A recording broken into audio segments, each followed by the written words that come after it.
said before, I don't want no more. And I can't complain, 'cause my mind's insane.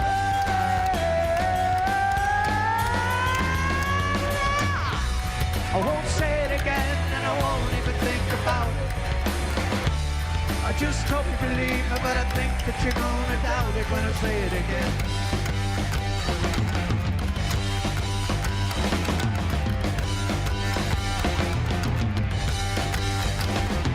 Hey! And I said before, don't want no more.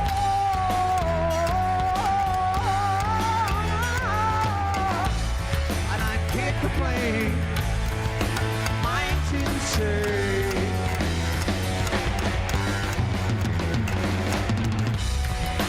Say it again, and I won't even think about it. I just hope you believe me, but I think that you're gonna doubt it when I say it again.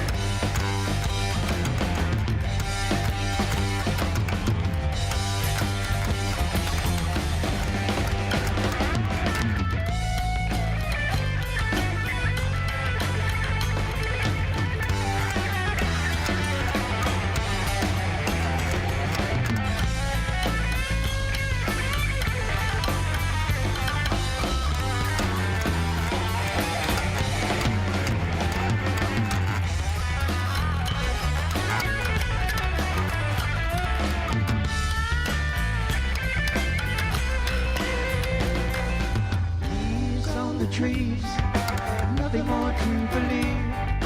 I can't be sure, and I know that crazy life is just a pleasant breeze. I just ashore, pleasing me a little more. Nothing in a fight, be everything that lights me. Hope I get my tea up. Down you lay, no second last on my way. Don't let the set devour you lie forever. You lay, no second last down my way. Don't let the protect the phone you life forever. No! And I said before, I don't want no more. Oh, yeah! And I can't complain, 'cause my mind's insane.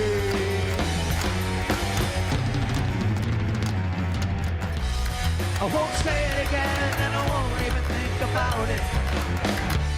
I just hope you believe me, but I think that you're gonna doubt it when I say it again.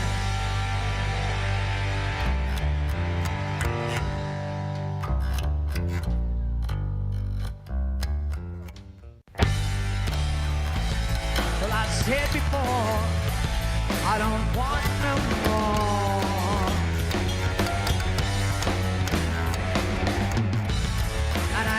Complain, 'cause my mind's insane.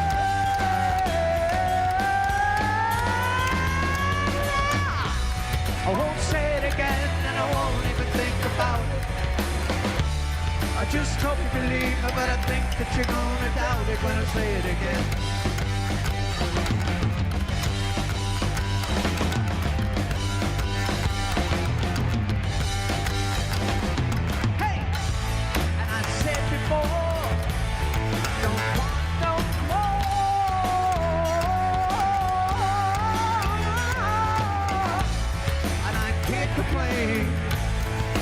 Mine's insane.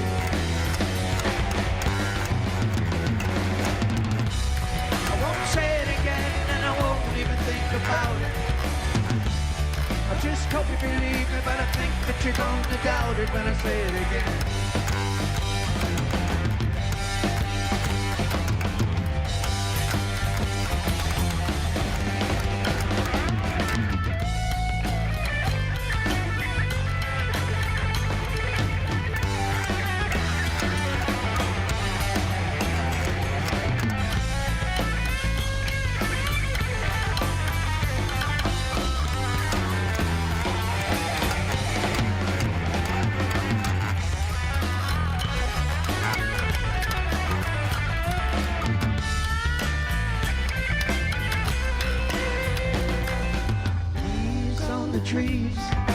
nothing more to believe. I can't be sure, and I know that crazy life is just a pleasant breeze. I trust the shore, listen me a little more. Nothing in a fight, be everything that makes me hope I get my team up. Down you lay, no second last on my way. Don't let the set to follow you like forever. Now you lay, no second last on my way. Don't let the set to follow you like forever. Now, and I said before, I don't want no more. Oh, yeah, and I can't complain, 'cause my mind's insane.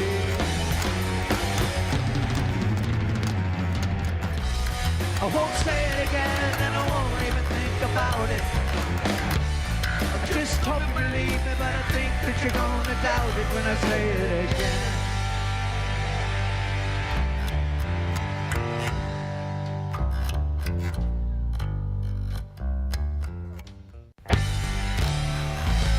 Well, I said before, I don't want no more.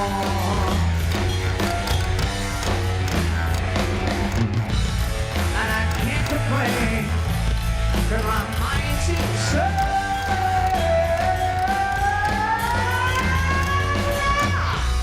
I won't say it again, and I won't even think about it. I just hope you believe me, but I think that you're gonna doubt it when I say it again.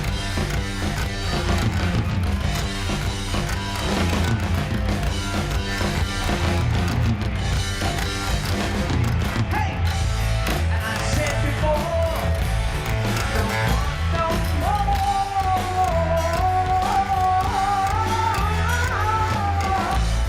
And I can't complain, mine's insane.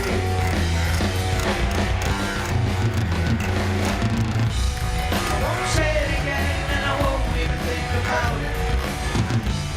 I just hope you believe me, but I think that you're gonna doubt it when I say it again.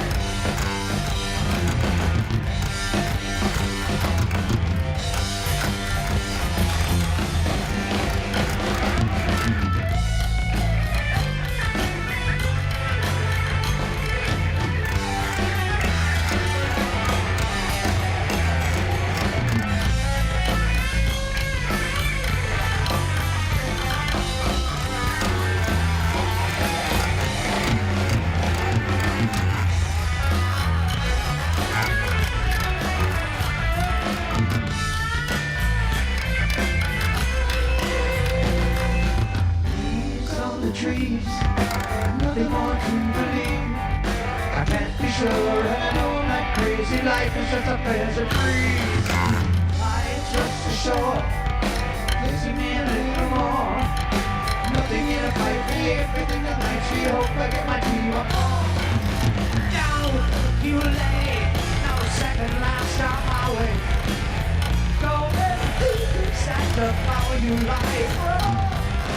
Now you lay, no second last on my way. Don't let the set to follow you like forever. Now, and I said before, I don't want no more. Oh, yeah, and I can't complain, my mind's insane. I won't say it again, and I won't even think about it. I just hope you believe me, but I think that you're gonna doubt it when I say it again.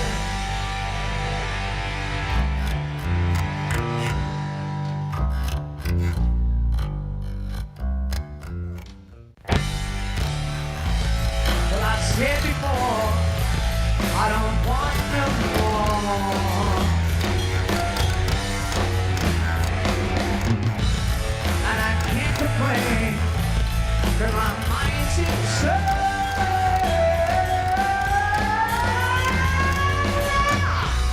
I won't say it again, and I won't even think about it. I just hope you believe me, but I think that you're gonna doubt it when I say it again.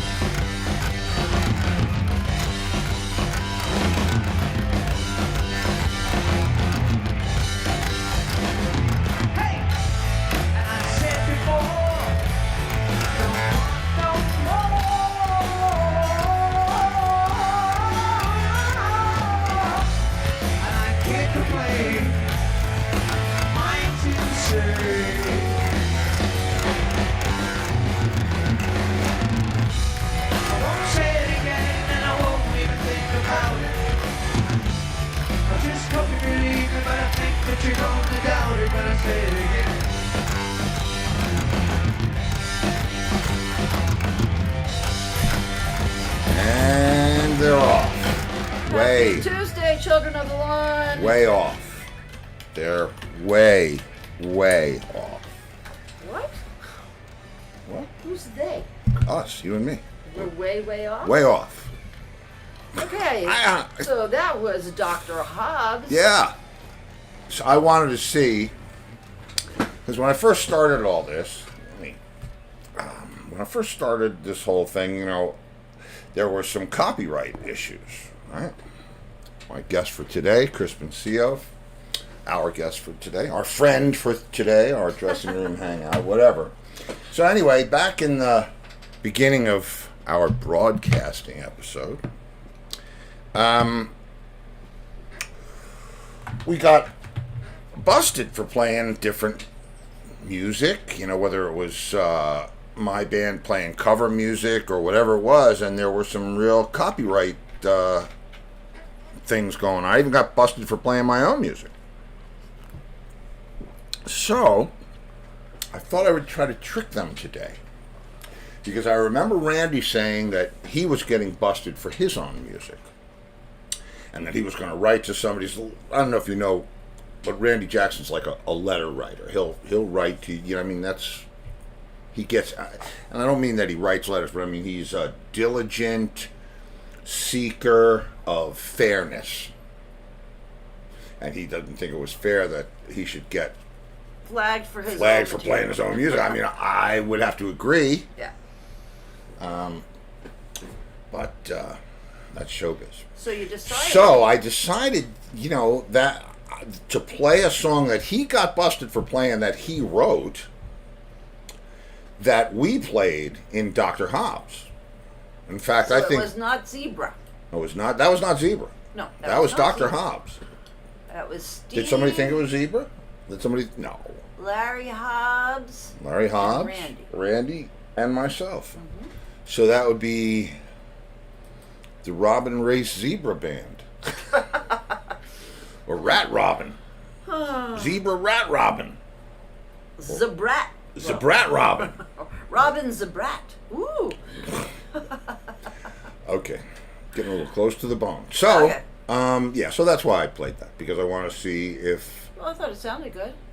Yeah, it did sound good. I mean, we had one rehearsal. It was like, hey, Randy, I have a couple gigs for us. You want to form a band? Okay. No, we don't want this. Migrate settings. Do not migrate. I don't know what this even is here. Close this. Quit After Effects. Thank you very much. We don't want After Effects on, do we? No. But it won't leave. Why? Because it hates me. Quit. You know what? What? That's about all the negativity that you're We can't have any more negativity. No. This is the No Gloom Ballroom. No negativity. Okay? See, even I take crap. It does not hate you. What? After Effects? Yes. No. Oh, wow. Somebody's early. Oh. That's okay, though. Are you sure you want to exit? No, I do not wish to exit. Okay. So, well, Crispin's here. Why don't we start early with him, shall we? Yeah. Okay. Okay, now Crispin is the sax player for the Uptown Horns. Mm-hmm. Well, you know that. What's this now? And he's currently playing with the Hollywood All-Star Stars. The All-Stars. Yeah, that includes Macy's and Gimbel's. Hollywood All-Stars. And the Uptown Horns also did a tour with the Rolling Stones. Oh, they've done a lot of stuff. Well, you know what? Here. Let's let him tell us. Let's let him tell us.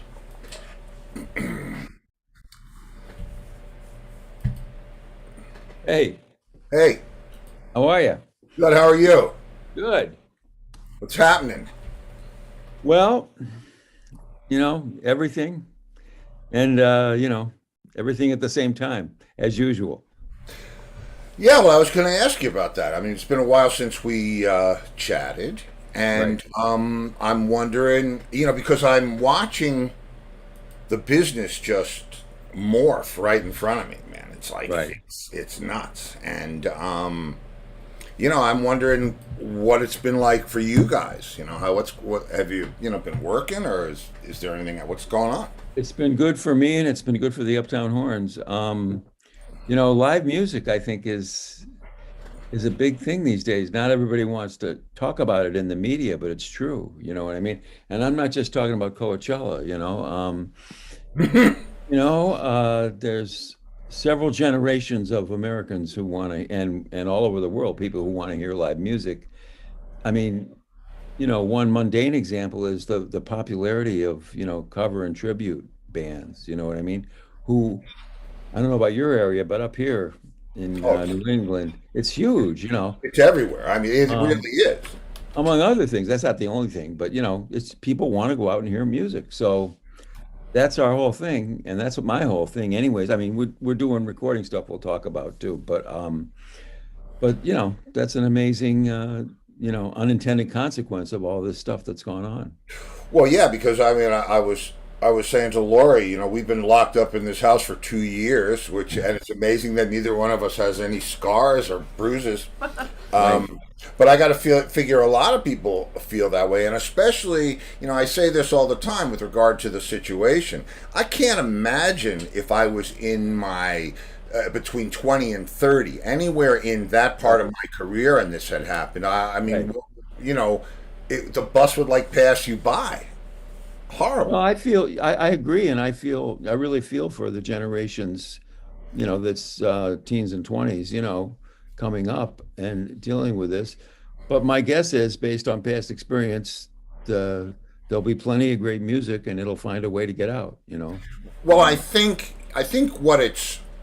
what this whole thing has spawned. I mean, look at Billie Eilish. She's not hurting, right? she's No, do, she's doing okay. And I think what's happening there now is because of all the gear that everybody has a studio now. I mean, true. and It's true. everybody can make records. Yeah, if you have a good mic and a good mic pre, Absolutely. yeah. Well, I So mean, it's throughout, this started for me like 6 or 7 years ago, but in the COVID era, I've done a lot of session work from home. People just want me to play solos or put horn section parts down, which I can do from home, and that's carried into this era we're in right now. I mean, I still go into studios, but the ability to do that is amazing, and I love it. It's another aspect of playing music with people.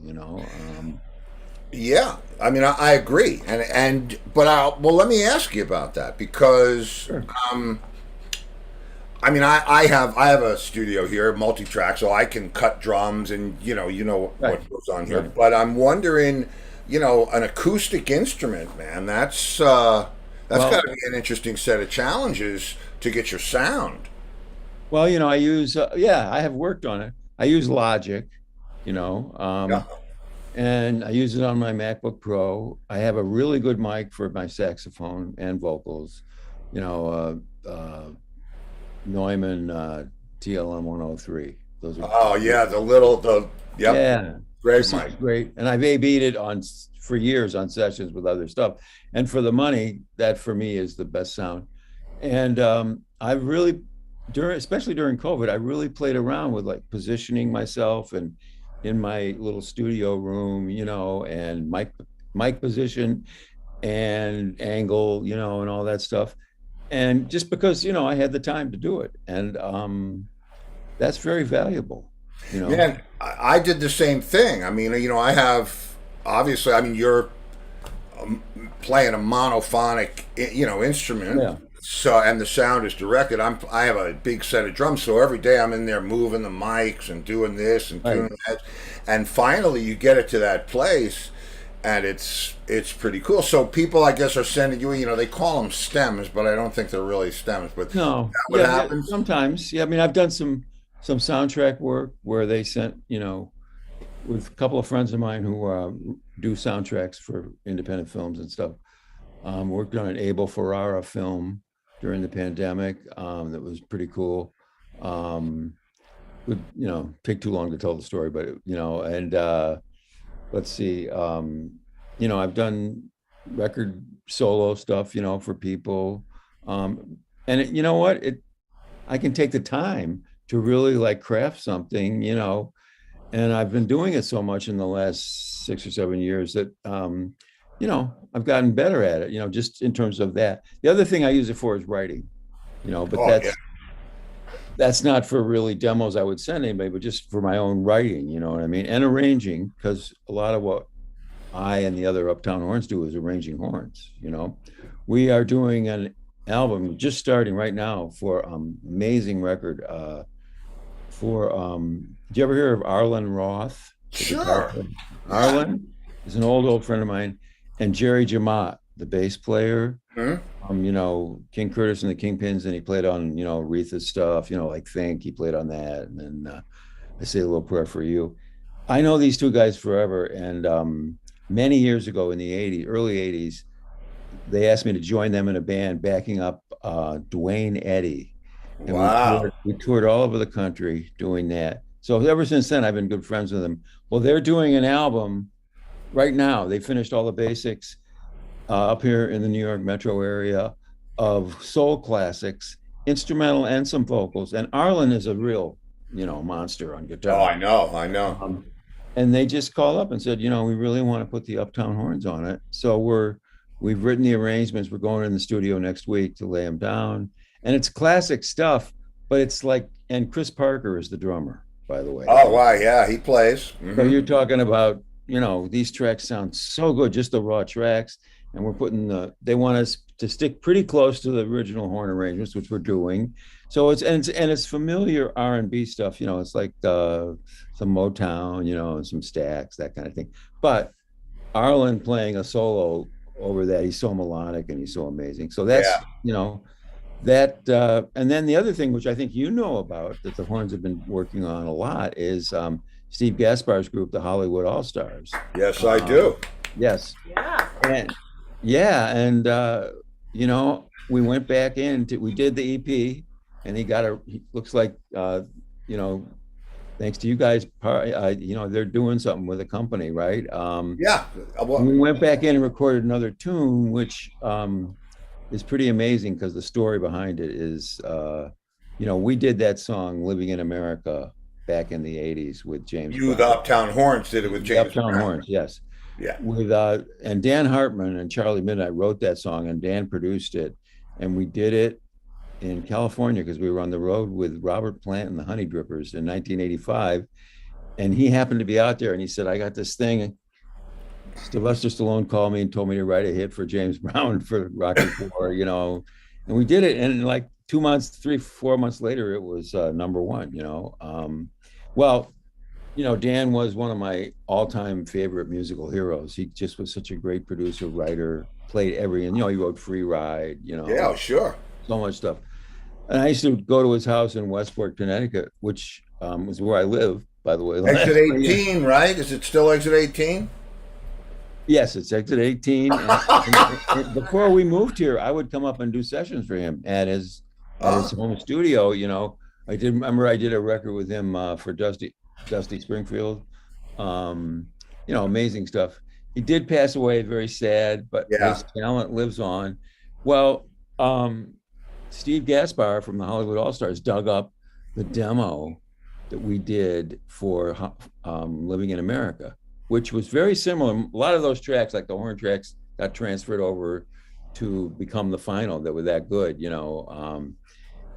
but it's a slightly different version, and that's what we've been working on for this album. And it's just, Tommy Bowes sings it and lead, and it's pretty amazing. So we're very hyped on that right now. I'm a huge James Brown fan. Yeah. And I go all the way back. I tell the story all the time, but I saw James back at the RKO Theater. I think it was 62 or 63. I was 11 or 12. We were the only two white kids in the audience. Right, right. It was when he had the famous Flames with the 2 drum sets. Yeah. Just, monstrous. Yeah. And Same for me. When we got to work with him, it was totally a thrill of a lifetime. As you can imagine. How could it not be? That's got to be. But, wow. We had just come off the road with Robert Plant and the Honey Drippers, and we had very long hair, much longer than I have now, and we were dressed very rock and roll. We came into the studio with the first time we met him. We'd already done Living in America, so that was a hit. Now we were going to do the whole album, which is Wow. called. So we came into the studio the first day with Dan, and Dan Hartman says, "Mr. Brown, I want you to meet the Uptown Horns," and he was there with his wife at the time in the studio in New York, and he just stared at us. He didn't say anything. And I just, it was James Brown. So I went up and I said, "I got to shake your hand, Mr. Brown. I don't think I would be playing music if it wasn't for you and Maceo Parker, Maceo. And he looked at me and he shook his head and he said, I bet you wouldn't, and we said, no, and then, the other guy stepped up and said, your music's meant everything to us, the way you put it together. And he just shook his head and he turned to his wife and he says, boy, my music touches all kinds of people. Oh, yeah. That's a great one. I tell you what, my experience with James Brown was a little different. I'm the RKO Theater, balcony, whole thing, and I'm in maybe, I don't know, like fourth row, fifth row, so I'm stage right, so house left.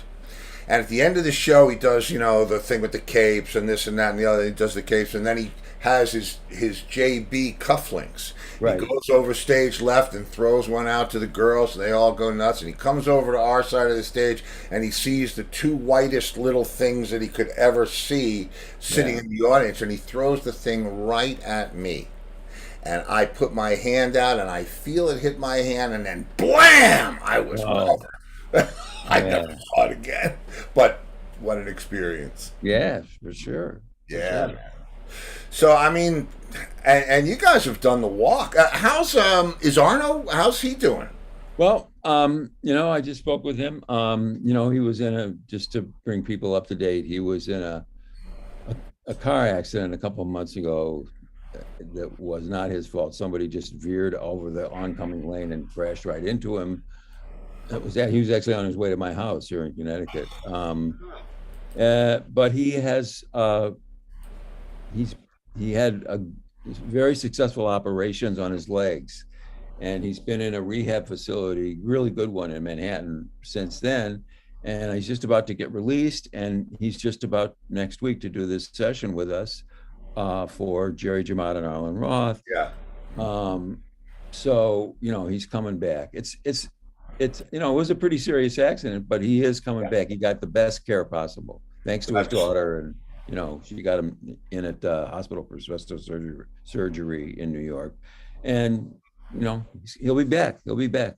Well, absolutely, give him my best, man. Yes. It's been a minute since I've seen him and the other guys, but hey, listen, you know what? We're all doing it. I actually, you were talking about the record, the Hollywood All Stars record. Yeah. I had Steve on the show, and he said, yeah, I'm doing this thing, and blah, blah, blah, blah. And I had just, the label that you guys signed with, I had just signed a deal with. And I was bragging on him. And Steve said, well, can you give me an ink? Can you give me a... And I absolutely did. Because I heard some of the stuff, and it hits... It hits me in that good way. It really place. does, and we did it, a gig, and it killed at the Wall Street Theater in Norwalk. So now we know we can really, do this thing, and we're going to do. We've got a big show coming up in Waterbury, Connecticut, on Saturday, June 25th. That's a big theater. In Waterbury, and we're doing that show, and it's for a great charity too. And a little added bonus that we just found out about is the Uptown Horns are being inducted individually and together into the New England Music Hall of Fame, and they're going to do it that night on the 25th in Waterbury. Bravo, man! Yeah, thank you. Well deserved. Yeah, man. Hey, listen. Well, how long has the ensemble been together? Well, we started what this really was, this quartet. We started this quartet in 1980, and Arno and I had been friends prior to that. I moved to New York in '76. I had been living in Boston. I'm originally from Detroit. So you got all kinds of stuff in your DNA. Oh, I do. I grew up, I was a teenager, literally in the 60s when Motown was happening in Detroit. Wow. So that was my DNA. I didn't think I was going to be a musician. I went to University of Michigan. I wanted to be a writer and a filmmaker. But I had been a musician all my life, played clarinet and had a jug band in high school with my dear friend to this day, James Montgomery. Sure. And we're still best friends and still play together. And after, I had a great time in Michigan in Ann Arbor doing, studying that stuff and writing and studying film. But I just realized the music's in me. I want it to come out. So I switched, got a saxophone, practiced, got into Wayne State University in music. Then I went to Berkeley for a year. Then I started playing in bars and bands and ended up in New York, blah, blah, blah. Yeah. Usual. But I met Arno when I first moved to New York, and we played together a lot with different people, like Chuck Berry. We did gigs with Chuck Berry, the two of us. Wow. At the Ritz. At some point, I was doing a lot of things. I was playing with a singer named Carolyn Moss, who was great. On Mercury Records, we did 3 albums and toured. And I was playing with Mick DeVille. But there was something about this thing with me and Arno and this original trumpet player was Paul Literal. And then we brought in this guy, Bob Funk, on trombone in 1980. And we started, at the same time, there was a great club, you must remember it, called Tramps. Sure. I played there with Entwistle. Right. Absolutely. The original one was on 15th Street, on Gramercy Park. Mm-hmm. And I was really good friends with the owner, at this point. He asked me to do a jam night. And this was really when roots music hadn't quite taken off like the way it did soon, Yeah. But that's what Terry Dunn, the owner of this bar, wanted to do. And I said, yeah, I'll do it. But I got these 3 other guys I'm with now, and called the Uptown Horns. So if you got to take on an ad in the Village Voice, separate from your club, and say, Uptown Horns party Tuesday night, 9 to 4 a.m. And in 2 months, we had a great band. We had Mark Rebo playing guitar in the band. Charlie Giordano was playing keyboards, from Springsteen's band now. He was my old friend. So, we got people down, and then anybody who was in town started coming down to jam with us. You know what I mean? Sure. Elvis Costello, Dr. John, David Johansen. That's how we really got into playing with David, and later did Buster Poindexter with him. And after 2 or 3 years of that, the Jay Giles band came down to see us. Wow. This was right when Centerfold was taking off. And they said, we want to add a horn section. So, we did it. And by that time we were playing on records. We had done an album with Iggy and other people from that era, early 80s. Holly and the Italians, if you remember them. We were doing stuff. But then with the Jay Giles band, we were on the road. So that led to one, blah, blah, blah. By 10 years after that, 1989, 90, we were with the Rolling Stones, on their Steel Wheels tour. It was, there's something about 4 people playing, 3 or 4 people playing horns, the same guys, Yeah. And the trumpet player switched after 10 years. Larry Edkin has been our trumpet player for, the last 30 years. But there's something about the 4 New guy. Yeah. Well, he was with us whenever we needed a second trumpet anyway, but he's great. There's something about the sound you get with the same people. It's not, there's so many great horn players in, New York, LA, all over the country. But if people who stay together, like, generally speaking, Tower Power, Memphis horns, it just Jack Mack and the Heart Attack horns back in the day, Earth, Wind and Fire horns, and us, you get a sound. Well, yeah, you do. I mean, don't forget, I've played with you guys and, jammed with you guys. And I don't think being in a, in a quartet of, in a horn section, right, is really a whole lot different than being in a rock band, with 4 guys, because it's like a rhythm chemistry. Yeah. You know what somebody's going to do. You can anticipate it. If something goes somewhere it's not supposed to go. We all know how to go there. Right. And that was the thing that amazed me, because I never thought about it. I never thought of, that you guys are all. It's kind of like you're the fingers on the hand all playing together on a keyboard. It's just it's just such a gelled and cohesive thing. It's amazing. For those first 10 years, starting when we played at Tramps, honestly, what we would do is, we'd find out in advance who was going to come down and sit in with us, and without telling anybody, we work up little horn arrangements for their song. If it was Southside Johnny, if it was Johansson, whoever it was, Solomon Burke used to come down. That's how we ended up recording, playing with him. Albert Collins. When we knew they were coming down, we would sketch out little arrangements and make it look, but we wouldn't tell them we would do that. So when they came down and the people were there, it looked really spontaneous, and it was. But we had done our homework. You know what I mean? Yeah. We did that for years and years, and then on nights we weren't doing that, we went around to clubs, frankly, in New York, and schmoozed. I mean, we played with Robert Plant and the Honey Drippers. Well, I was going to ask about Plant. Was Bob Mayo in that band? Was that the tour that he did, or was that with Robert Plant? With Robert Plant? No, he wasn't on that. It was an English band. It was around the time when Plant had that record, Shaken and Stirred. Yeah. But at the same time, Ahmet Erdogan had talked him into doing the Honey Drippers, right? And so they were his two records were competing with each other, and Ahmet made him take out, both things. And the thing that was the Honey Drippers was the Uptown Horns, right? So and I played a little synthesizer in his other thing, in his English band in the show. But by that time we were rolling.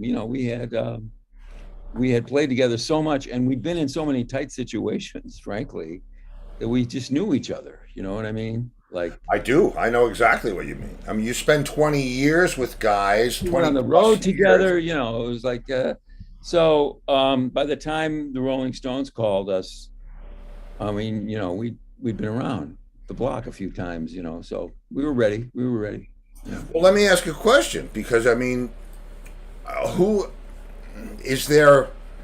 Oh, is there a leader? And I don't mean that to separate somebody out, but there's no management, right? I mean, there's not. No, we tried that a couple of times way back in the 80s, because once we started to get popular on playing on records and stuff, we had all been writing songs, and we played them at Tramps.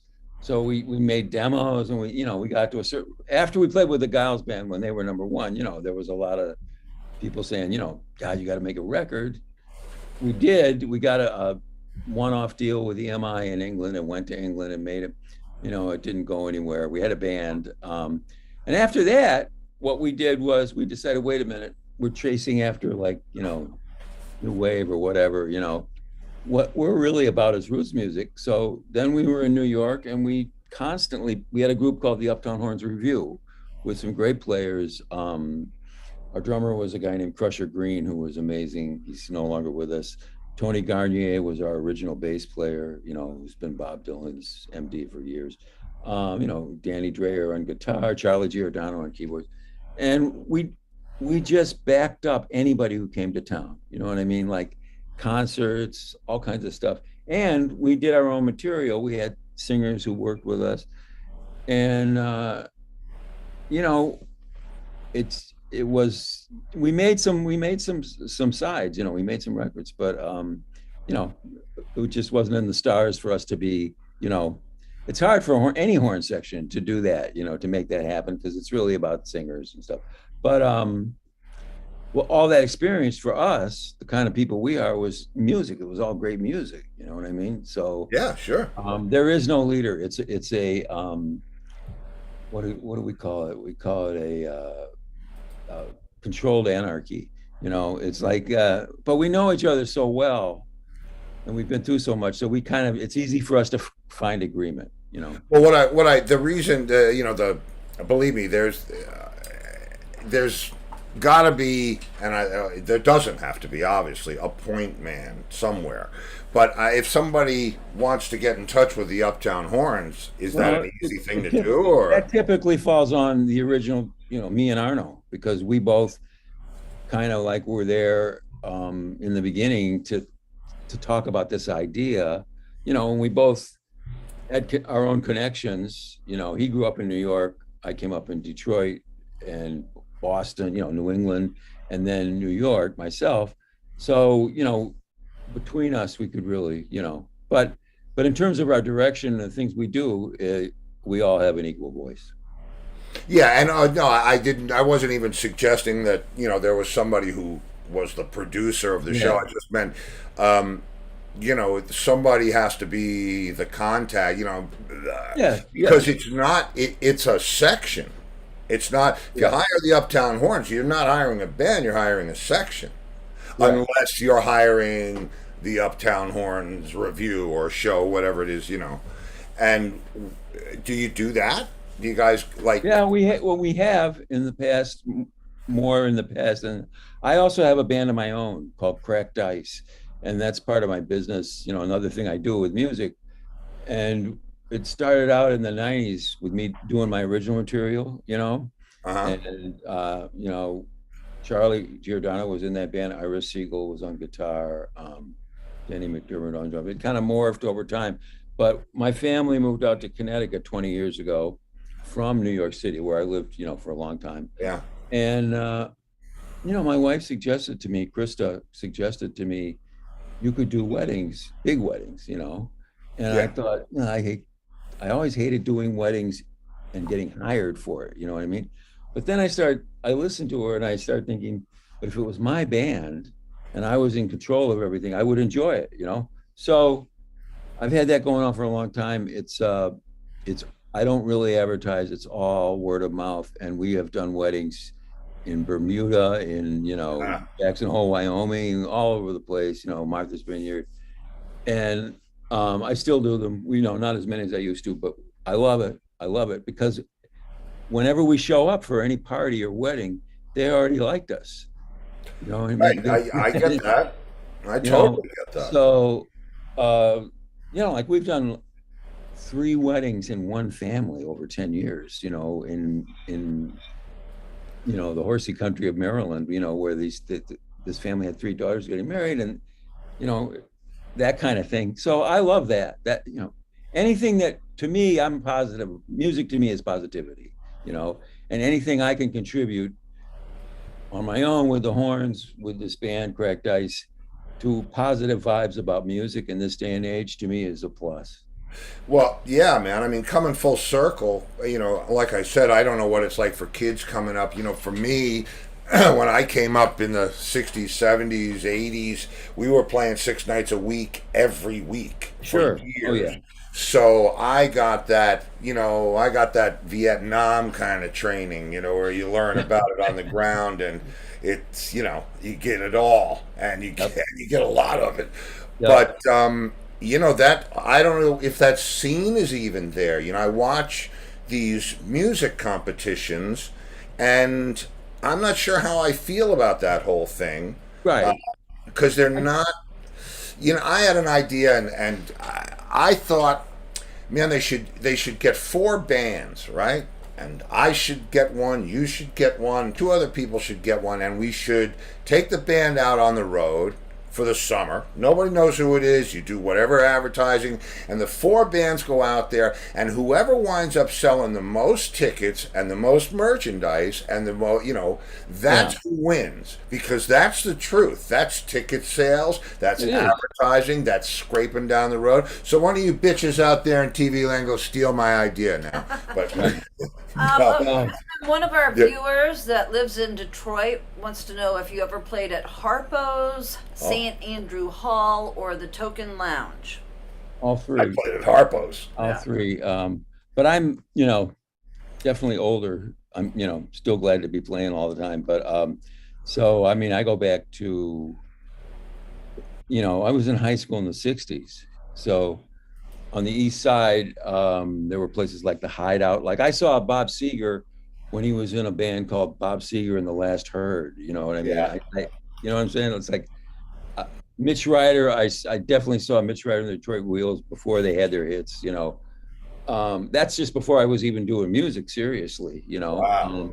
plus I would for $5 you could go to in those days. You could go to the Michigan State Fairgrounds on Woodward Avenue and see the entire Motown review. Oh. I'm talking about 1964, 65. So I partook of that, and it never left me. You know, even when I didn't think I was going to do music, it was like that was such a strong emotion. And also, my best friend to this day was James Montgomery. And in high school, he was a year younger than me, and we asked him to be in our jug band, and he just became dedicated to the harmonica. And somehow, at 15 years old, he made friends with Muddy Waters, and he would go down to this club called Ethel's at 15 and sit in with Muddy. You know what I mean? And one of his oldest friends, who just passed away, but they have a new documentary which James produced. It was James Cotton, Oh. I know and the James I Cotton. met these guys through James, really. You know, and he stayed friends with them, and he's just, you know, that stayed with me. You know what I mean? But I believe that music, live music today, honestly, this is my really strong feeling, is local. And I know the scene I live in, which is Connecticut, Westchester, New York City, you know, New Jersey. Live music is as popular as ever, you know, with lots of generations, you know, including our generation loves to go out now and hear live music and supports it. And in Connecticut, there's this jam band scene, which kind of had some of its roots here, you know, Mhm. and it's huge. There's a band here that's about to break nationally. I don't know if you heard me, called Goose, What is it called? Goose, Goose. Goose, Uh-huh. and they're strictly out of the jam band scene. You know, like the same scene that, you know, Dave Matthews came out of. You know, and they're young. You know what I mean? They're in their 20s. They're great players. You know, they write all their own stuff, and they just came up through that network, which to me is one of the great. I mean, whether you like Fish or not, you know, the band, Oh yeah, no, I you like what know, they do. I like Certainly. them, and I like the fact that they're like some of the big matchers in this scene. You know what I mean? Which is like all over the country, and it doesn't have anything to do with, you know, American Idol or Oh anything like no. that. You know, And look, I don't begrudge those people, you know, that take no, part in no, that. I mean, because ultimately, whoever wins usually is an incredibly talented person. yes, But I right, think the romance of the business is lost yeah, because yes, you know the person who finds stardom that way can discover in the middle of their career, you know, I don't really like doing this. right, Whereas if you got to tough it out on the road and you have to fight to keep doing it, then you know you're built for it. And the road is not for everyone. You know, we've said that 1,000 times. It chews people up, and if you don't know how to do it, you know what I mean. That's why, although you look like at somebody like Carrie Underwood, who won, you know, and yeah. she's a major star now, and Kelly, Clarkson. but yeah, Kelly Clarkson, and Kelly Clarkson for sure. Well, I mean, it can happen anywhere. I mean, look at a guy like Trombone Shorty, you know, who I have played with. You know, I've done, you know, occasionally I do. We might have talked about this, but occasionally I do have music directed TV shows. You know, yeah, so I've done. I used to do the Mark Twain Prize at the Kennedy Center, and I did 2 shows from the White House in Obama's administration. And one of wow, them it was a celebration of the Endowment for the Arts 50th anniversary. So it was like all-star band I put together, and, you know, James Taylor, Billy Joel, you know, blah blah blah. But Trombone Shorty was on it. You know, there were a lot of R&B people on it, Smokey Robinson. Trombone Shorty came out and just blew my mind. You know what I mean? And I just talked to friends who saw him down in New Orleans for the festival. hmm He said he did something at Preservation Hall where there were like 15 horn players.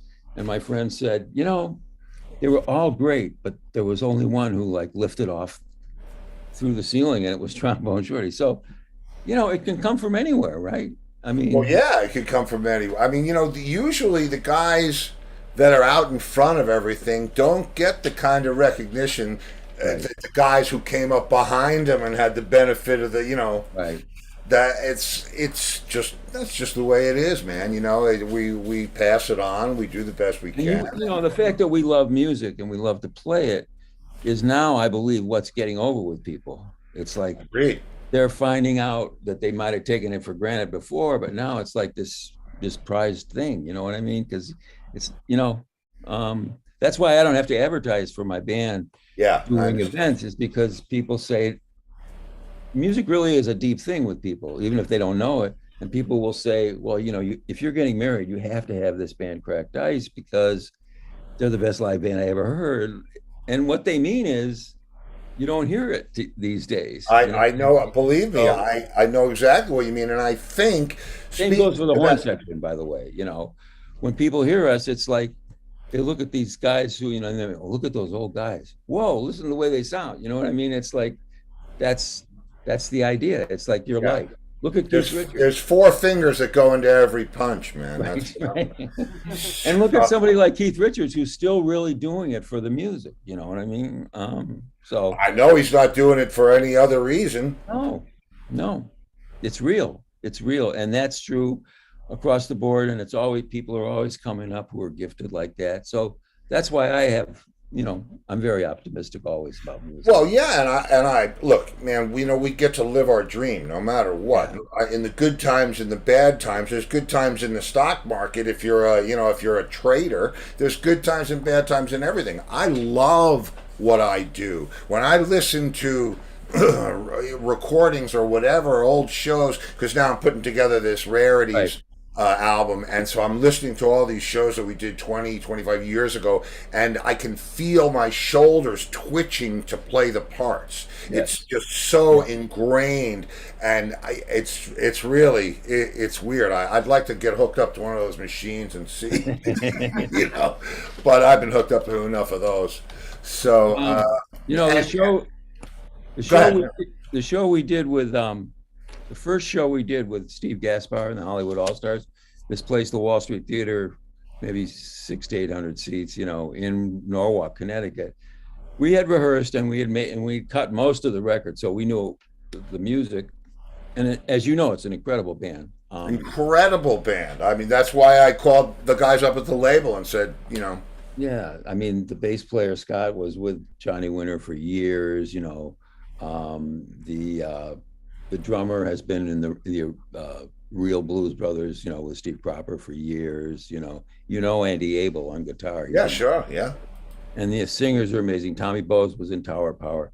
We came out and we did that show, and we weren't over rehearsed, but you could just feel the people responding in today's terms to music that was like that. You know what I mean? And Yeah. so And I think that's why tribute bands, back when we were coming up, a tribute band was a totally different thing than it is now. right. Now it's more like going to see a Broadway play than it is going to see guys pretending to be somebody else. And the point is, if you want to hear Foreigner, they're not out there. If you want to hear, whatever it is, whatever tribute band, whatever band you like, you've got to hear the next best thing because they're not playing anymore. Right. I mean, if guys that do standards, are they in a Frank Sinatra cover band? I don't think so. I think they're playing the standards and big band stuff. I think I say, hey man, if you can bring that memory back to somebody, whether you're Led Zeppelin or not, that's awesome because you're never going to hear it any other way. And I think that's why it has such legs right now. Which is cool. Another thing I've gotten involved in here where I live in New England, in Connecticut, I live about an hour outside New York. You know where it is.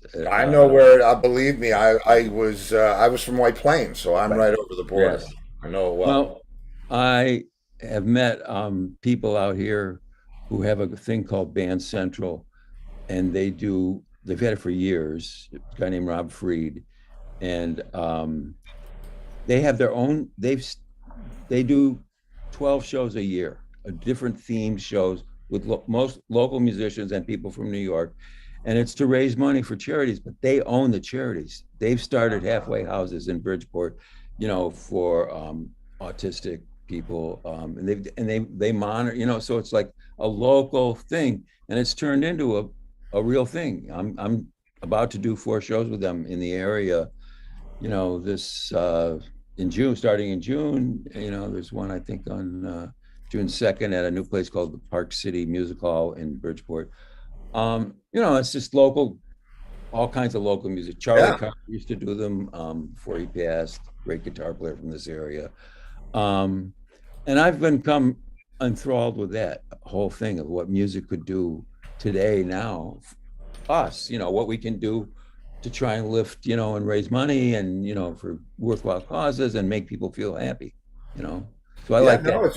it's all good. I mean, I did a, you know, it's funny because I had a trio that, you know, was the same guys for years and years and years. Right. And we would go and back up all kinds of people, and like Robin Zander said, "Hey, would you guys come? I got the," and we wound up touring with him for 3 years, and then we did a thing with a couple of guys from AC/DC, and just, you know, Right.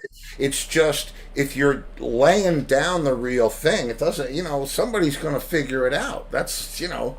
Well, the thing I mentioned is stuff I do around here with the Uptown Horns. We're in actually play with this group a few times a year called the American Vinyl All Stars. Oh yeah. Does nothing but charity stuff, but you know, we get paid, but it's expenses, and that's led by Skunk Baxter. You know. Oh yeah. But you know, it's very funny because I have a dat of skunks that I have to return to him. I kind of got it. Well, it doesn't matter how I got it, but yeah, I played with Skunk. He actually jammed with us at House of Blues because him and Entwistle had Baxter Entwistle. You know, it's all this whole big. Here's a fun fact. My old buddy James Montgomery, you know, I grew up with. I went to University of Michigan. He went to BU, Boston University. Mhm. Freshman year, his assigned roommate was Jeff Baxter, Skunk Baxter. 'Cause they've known each other since they were 18, you know. And That's nuts, and they man. jammed. They, you know, in when they were like freshmen, sophomores in college, you know. So it's amazing. Well, that's yeah, man. That's I played. Skunk does rock and roll fantasy camp. Yes. And Yes. we've had some dressing room conversations back there. Me, him, Mark Hudson, Simon Kirk from Bad Company, and he's a funny guy.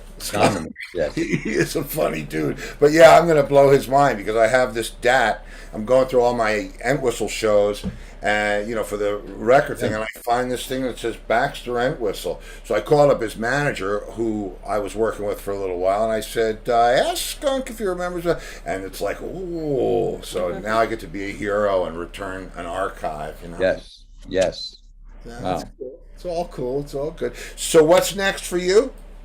Well, the thing we're working with the Uptown Horns, it's this album we're doing, you know, starting next week with Arlen Roth and Jerry Jamat, which I got to say, the tracks are blowing our minds. I know that that's going to get heard. It's that good. You know, there are a couple of vocals, but a lot of it's instrumental on stuff like Dancing in the Street and Higher, you know. Oh, And we're, you know, with Chris Parker on drums and Jerry Jamat. And so that's exciting.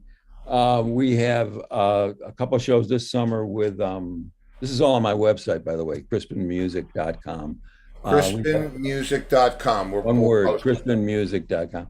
Got it. We have a couple shows this summer with Hollywood All Stars with Steve Gaspar. So We'll that's be pushing those. Well, hey, listen, anything you're doing, let us know. We'll push. Right. I have a show with James Montgomery and later in August up in New England area. You know, I've been doing a little producing too, because I'm just, you know, the COVID thing got me doing a little producing for stuff where I would do it virtually. You know, like I've got a network of players, you know, Yeah. and we could, you know, I've got a drummer friend who's completely set up, like probably like you are wired, you know, completely Oh, yeah. stationary. So if I send him a track, we send him a bass track with a click track, he can, you know, and I can put together. So I've been doing that. I did it for a friend of mine who's a writer last year named John Eskow, who's he's a film, you know, he writes film scripts. He wrote that Zorro movie, you know, and he wrote Air America for Mel Gibson. but he's a very old friend. We met in a band when I first moved to New York, and he's also a songwriter and he sings. And he wrote a song called QAnon Girl that a little bit of a, suggest musically, it's a little bit suggestive of Cinnamon Girl, by Neil Young. Not a ripoff, but in that area. And That's I funny. I can hear it. I produced it. It's on YouTube, and it got like 7,000 hits in a couple of days. So I had so much fun doing that. I'm doing it again for another friend now on a completely different subject. A friend of mine from Detroit who wrote a song about something sort of tragic that happened there not too long ago. And he wrote a song and he played just acoustic guitar on the phone and sang it. I thought, I could produce that, So I'm sort of drifting into that. I have done that kind of work previously for movie songs for movies and stuff, So I'm into that. I'm trying to get, I'm not completely 100% going out and playing every night. You know what I mean? Yeah. I mean, you know what I mean? But I'm edging back into more and more. And, I know you know what I mean. I know exactly what you mean. And believe me, man. I mean, if I didn't have my studio and a lot of the stuff that I do, because I score, I do underscore for TV as well, and I've got a bunch of shows that I get to work on, and so, I get to walk down the hallway to work every day, and and do my favorite thing, whether I'm laying a drum track or mixing it's. If I can't imagine if well, again, I don't want to circle all the way back to bad timing, but I wasn't planning on doing anything in 2020 except for the projects that I had to do, Right. and all of a sudden, Right. I luckily that lined up with the way things worked out, but Right. now I'm itching, Well, I still perform live with Darlene Love all the time. Oh yeah. She's somebody I always want to play with. I've been doing it for years, and she stays busy. We just did a concert in New York. We've got something coming up in Lynn, Massachusetts on June 6th, I believe, and all kinds of stuff, with her, which I love, Yeah, man. And it's a killer band. And she's like a legend, and she still sounds amazing. She's 80 years old and she kicks ass. Everybody in her band, she kickboxes 3 times a week, and you get on stage with her and you gotta bring it. You know what I mean? And I love that. I love it. Yeah, man, believe me, I love that too. And man, I mean, you guys are so blessed to be working, and everybody's healthy. Arno's on the way back. We say, he's on the way back. I think he's going to go back out. I hope. I think in a few months he'll probably be performing again with Dion. Yeah, which he's been doing for years, just like I play with Darlene. So I know that's going to make him happy. I'm having as much fun and as into playing the saxophone by myself and with other people and with the Uptown Horns as ever in my life. That's the way I feel. That's the dream, bro. That's the dream. If you look forward to getting up tomorrow, because guess what? There's fun stuff on the schedule. It doesn't get better than that. I'll tell you a quick story, and then I'm gonna let you go because I'm gonna play a commercial. But I was I was developing a fashion line, blah blah blah, this whole thing, and a girl who was helping me develop the line said, would you like to play a round of golf with my boyfriend and I? And so Lori and I said, yeah, we'll play with you. And we meet the guy's name's David, and I said, hey man, and he says, well, I forget how we got to the subject, but he said, I have everybody's dream job. And I thought to myself, are you a rock star? It turned out he was a professional golfer. I said, that is not a lot of people's dream job, man. You're out in the sun all day, walking very far. Well, he was a golf pro. Yeah, he was a golf pro, but he was just, nah, man, we got the gig. That's what it is. Not even actors. I wanted to mention one more thing. Please. I might have mentioned it before when we last talked. For 10 years, I've been working as co-producer on a documentary film about somebody I used to play with named Willie DeVille and the band Mink DeVille. Yeah, Mink DeVille. We had somebody else from that band on the show a while back. Mark He's- Johnson. Mark Johnson. Yes. Well, Willie was from Connecticut originally. He died in 2009, but Yeah. he was one of the, I would do a tour with him maybe in Europe or something in the 80s, and then we had the Uptown Horns going. But I just loved playing with him. Yeah, I thought he was one of the greatest singers I ever heard.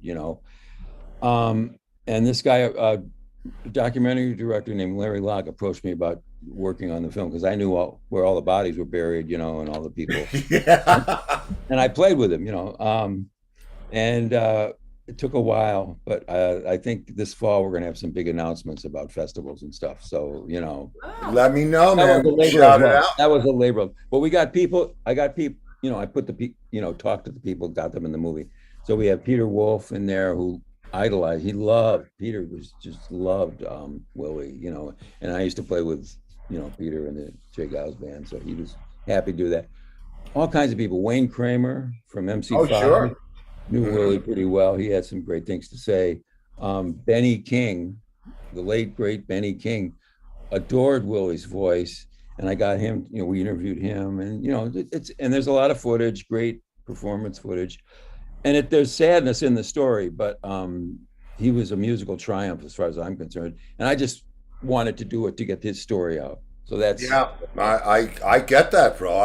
And like I said, man, Crispin, just let me know what's going on because it is about word of mouth. Yes. You can hang up all the signs you want, but you really need people to be able to, connect with it and see it and drive it around. So, like I said, when I heard Steve, when I heard y'all's record, I called up the label right away and said, man, this is a classic sound. It's a real sound. Yep. It's not, it's actual yeah. gifts that are spread out amongst the stage. So my hat's off to you, man. I'm glad you guys are playing. Again, please give Arno my best. I will. I would love to find my way onto a track somewhere. So if you need a rock drummer with a little bit of funk, Yeah. let me know. Yes. Yes. And Yes. it's cool. It's good to see you, bro. Great. I didn't get to see you, Laurie, but it's great to hear you. No one gets to see her. Do you know the artist Sia? The one that. Yes, I do. Where's the stuff over Yeah. here? Well, she's can't see you. Can I tell one more little story? Please, Sure. please, yeah. This happened last summer, but it's still fresh in my memory. So I told you I have this band, Cracked Ice, and we do we used to do a lot, but we do a fair amount of parties and weddings. And I got called to do one last summer in Litchfield County, in Connecticut. Mhm. And I began, and as the date approached, I realized that there was some celebrities there, but the groom's best friend and best man was John Mayer, right? Oh, wow. Oh. So, as it approached, I was saying to the bride and groom, is John going to sing a song? Blah, blah, blah. John wanted to sing an acoustic, song and play acoustic. So I set that up for him. But I also asked I have a great guitarist in my band named Mark Newman from Long Island. And I said, Mark, bring an extra amp, like a Fender Deluxe, and a really, an extra guitar, tune it and have it just. So John did his song, and everybody laughed. And he came over to put his acoustic away, and I was there, and I said, John, see that? And he looked at the amp, didn't say anything. And we were playing like What's Going On by Marvin Gaye, right? Oh. He went over, he picked up the guitar, he put it on. There was a pick, and he played for an hour nonstop. It was unbelievable. He was and he didn't just solo, he played great parts, he played great with my guitar player. So that was like one of those things where you go, well, this Well, here's the world thing is about okay, that. Guys like to we like to play, man. We are players. I mean, that's just what it is. It's like, I mean, it's like we're all eating lunch, and I'm over there and I'm hungry. You want something to eat? Hell yeah! And I mean, you know what? Ent Whistler used to say that he would play at the opening of an envelope if there was somebody there to listen. So, you know, man, I mean, and that's a guy who absolutely typified what you're talking about. This is a guy who got off playing a Who show at Giant Stadium and said, "Let's go jam at Barbat." Right, right. Yeah. I did meet him once, and he came off that way to me exactly.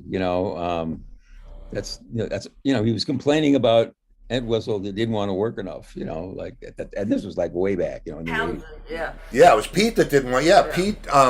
In fact, you mentioned Preservation Hall. Pete was over there playing banjo with those guys in this last run with it. Yeah, it's it's nuts. It's a beautiful thing that we do. We're blessed to be able to do it. And man, that's I mean, what else is there? And you have to let us know when the Willie DeVille documentary comes. Oh, I'll keep you posted. I will definitely keep you posted. Yeah, it's a long slog doing one of those kind of things, bootstrapping it and everything, But I knew the people, and the director's really good, and he's done a lot of documentaries, and he was just inspired. He's a little younger, so he never saw Willie live, but we felt it's like a story that needs to be told. Well, I agree, and just on that note, I don't know if I mentioned my film to you, the documentary that I did about Ent Whistle's life, called An Ox's Tale. Wow. And I mean, you talk about getting stories. I get a call from Pete a few days before Christmas, the year that we were shooting. We started it when John was alive. Justin Kreutzmann, son of the Grateful Dead drummer, Bill Kreutzmann, filmmaker, says, blah, blah, blah. I said, I don't know. I called John up, and anyway, we concocted this reason to get together and do something. Right. And the Who were getting ready to go out, and I said, well, maybe we do a documentary about what it's like to, a soldier, dust off your old guns, get ready to go back out to war, it might be cool for people. So, and he was, oh, yeah. He's the one who named it An Ox's Tale, right? Yeah, right. So he passes away before we finish the thing, and it's a little bit more complicated than that. But years later, I get a call from these guys on the West Coast that had seen some of the rushes asking me if I wanted to finish it, and I called Pete. Pete sat for 3.5 hours just telling stories. It was amazing. Oh, wow. Ray Manzarek before he passed, Billy Squire. Did Roger No, Roger wouldn't do it. Roger said, I'm not talking about John Ent Whistle anymore. No. No, and their their relationship was somewhat contentious. That was because it was always a volume struggle with them. Roger's ripping his throat out and trying to get more monitors, and John's bringing in Little Manhattan. So it's but yeah, no, Roger didn't do it. Bobby Pridden, the sound, their sound guy did it. Robin. Xander did it. Chris Squire was in it. God, I can't even think of all the people. Roger Glover, all bass players, and people that I know. So I sat there and I probably did exactly what you do. I sit there and have the conversation while somebody's rolling tape. And somebody who knows how to edit. So I wish you all the luck in the world. If you want to, mine's out there. If you search Ox's Tale. I'll look, yeah. Yeah, it's on Prime or you'll find it. It's easy enough. And man, I wish you every success, but I think that wish already came true. So man, excellent. Thank you guys. I really appreciate it. It's great talking to you. It's great talking to you. Let's, have a great one. And I'll be back and keep us posted on what's going on, bro. Yes, you'll be hearing. All right, I'll look forward to it. Take Bye-bye. care. We'll see you soon. Bye-bye, Crispin. Bye. Bye, Laurie.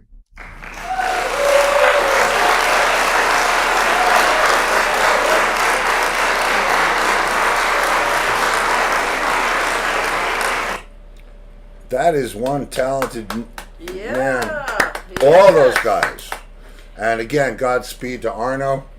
Put your good energy going in his direction. Yep. And these are all great guys, and they're guys who love what they do, and that's why they work, because they love what they do, and they They deserve every good fortune that they get, because they are talented. And again, you know, I say it all the time. If you can sit in a room and pick up an acoustic instrument or play a piano or sing or, you know, a horn, that's pretty amazing. I mean, synthesizers and all that stuff Plus, is cool. Crispin's got a great personality. Yeah, he's a great guy. Yeah. I mean, he's and always been. I mean, he's got that kind of. I can understand why he would fit in with the Stones and fit in with James Brown And Robert Plant. Yeah, it's just you know. I mean, you're just part of that thing, and there's you know they're great. The Uptown Horns. I hope I get a chance to play with them again someday. Anyway. Okay. Well, yeah. that concludes our night. Yeah, I Tomorrow enjoyed night, that. Anything goes. Oh, anything goes. Wednesday. Do we have? No. Yes. No what? Request? Or are we just going to make it up as we go? Oh.